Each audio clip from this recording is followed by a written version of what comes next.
Hello friends, and it's Funky Play Brothers, and please remember to subscribe to our YouTube.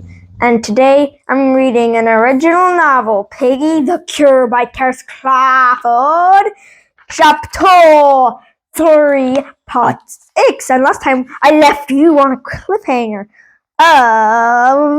and pressed a single finger to his lips. There was more than one way to deal with the infected creatures across the island of Lucella. While it may seem more glamorous to swing a rod made out of a secret radioactive material or make a better story to beat them up with a bomb, sometimes it was smarter to not engage them at all. Ben inhaled a deep breath, never a good idea when the infected are involved, and began to sneak quietly past them. Most of the infected creatures in this train station were asleep, passed out on their backs, snoring in ways that echoed across the platform and caused loose dust to cascade gently from the ceiling.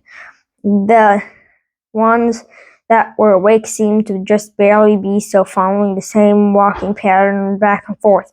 It could certainly be a problem if the group was spotted, so all they had to do was not be spotted.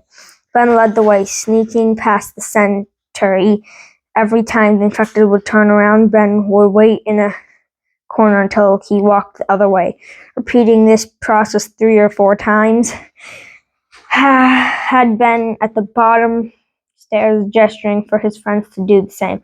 Ollie was next, and if anything, he was better at it than Ben was.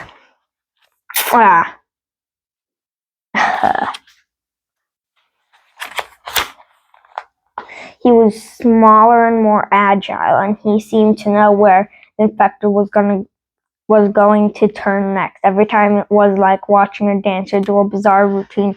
Badgie was not quite as good, almost catching the infected's intention more than once.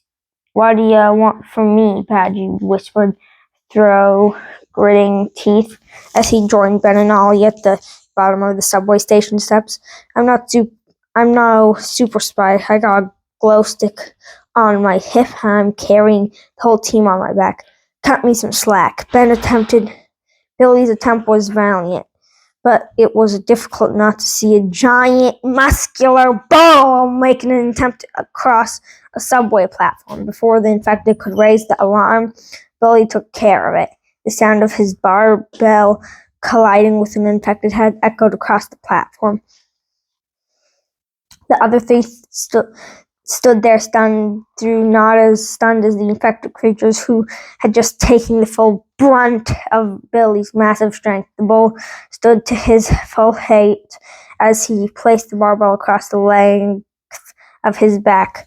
They were snapped out of their stupor. The creature began to groan. It stirred, no doubt, going to rouse the others. They rushed up the stairs, leaving yet another group of infected people in their wake.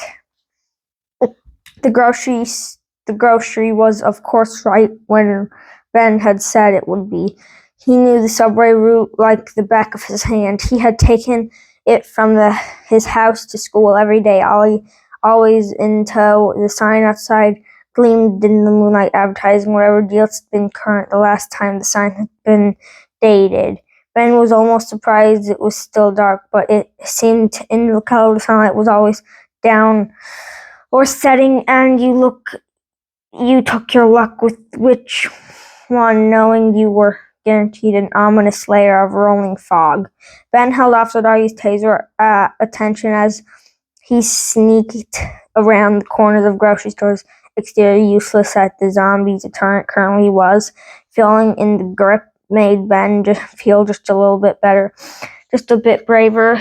He was Officer Doggy, fending off the frenzied carriers of the virus back at the local police department. Of course, they had not ended well, but Ben was forcing himself not to think about that, a technique that had not worked.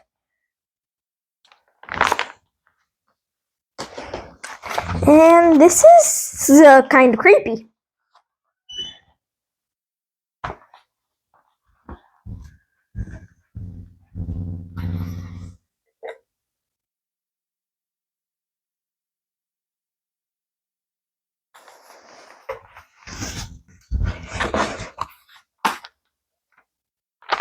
and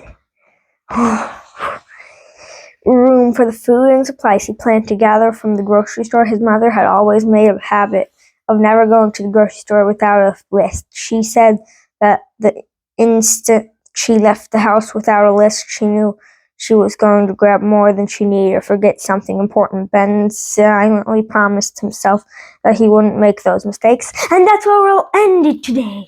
In the grocery store, some why. Oh yeah, they're going for that one ingredient that I already forgot the name of, which was in chapter 1, where they learned about a cure, and then Willow and the Silver Paws wanted the cure, but they wouldn't tell him what the cure ingredients was, because they don't know if it's an actual cure. And yeah.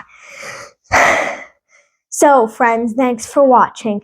Like, comment, subscribe, hit the notification bell. Follow us on Twitter at the Funky Play Brothers. Follow us on Instagram and TikTok at the Funky Play Brothers.